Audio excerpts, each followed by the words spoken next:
Mike Johnson, House Speaker, Republican, desperately trying to get through what they're calling the MAGA bill, and I kind of don't want to do that anymore because it's stupid. It's their big bill where they just throw a bunch of money at billionaires, cut a bunch of services we need. It's just Republicanism in text form. He wants to get it done by Memorial Day, but he has a couple of problems in his lap right now. So there are a number of Republicans that are having issues with various parts of it. They either want new spending added in, or they want the cuts to be more significant than they already are.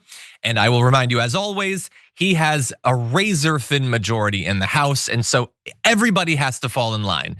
And they generally have.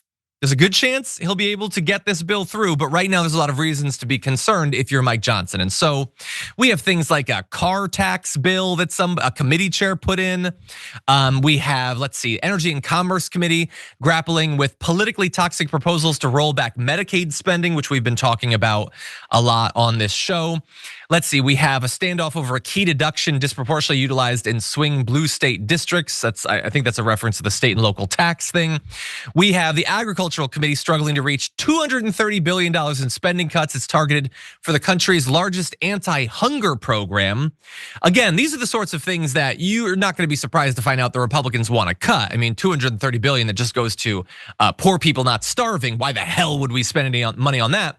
But there are some Republicans who have a lot of poor people in their district. I'll remind everyone, there are a lot of poor conservatives in America who might lose their seats over this. And so in general for the Republicans, these are not difficult moves to make, but for some specific ones, a little bit tougher.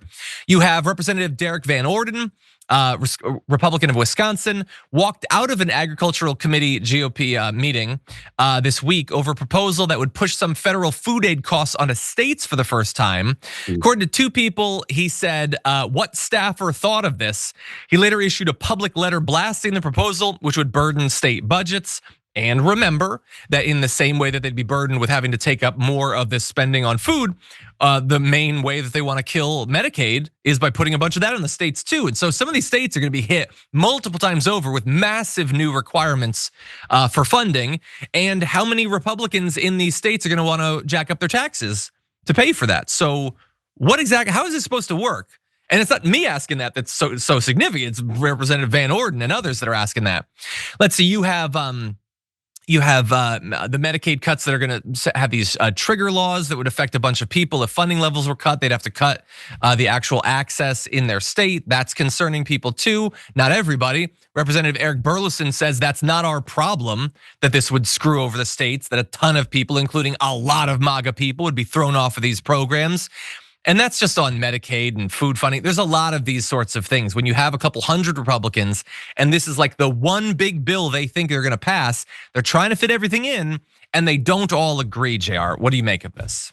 I'm just trying to figure out all these, not all, there's a few of these Republican officials, these congressmen, how are they just now figuring out that their pie in the sky wishes for taking everybody's money more, that people have obviously been telling them? They've got staffers, bro. We know a lot of them are absolutely stupid, but they've got staffers that are supposed to maybe tell them, yo, listen, so the only way this can work is if we put more burdens on the people who voted for this president and you, dumb. And maybe we shouldn't be all about this, because how are we gonna do it? Do they just go into this thinking magically this is all gonna happen? Or are they too deluded by their hatred and their partisanship that they don't understand that you can't just keep saying it's Biden's fault? You can't just keep saying it's the Democrats that did this when you're totally in power. At some point, you have to at least pull back and say, yo, I mean, they're gonna say we broke our promises, but we kind of can't do it. All we wanted to do was get into power again, and now we can't do that anymore. Just now, this guy walked out of a meeting, a committee meeting, and said, I can't believe you're gonna put this on my state? Bro, what else are they gonna do? What did you think was gonna happen? These guys are this stupid.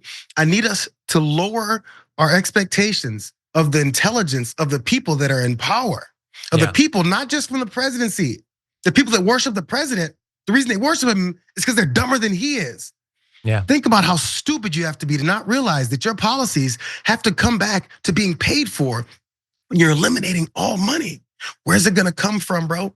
Oh, that's just Trump derangement syndrome. That's just Democrats that are just making things up. Did you think past that declarative statement? Did you think about it before you said it? Did you have facts behind it? Did you think about it? Did you cite some kind of source?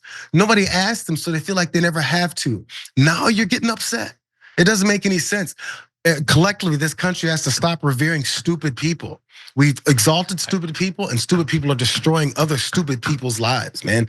Like he shouldn't be able to come forward and say that. Nobody says, "Are you dumb? You're surprised? This ain't no. This is not a flex, bro. You sound really dumb right now." I don't know about everybody else out there, but I feel seen. I've been trying to push back about how stupid all of this is 100%.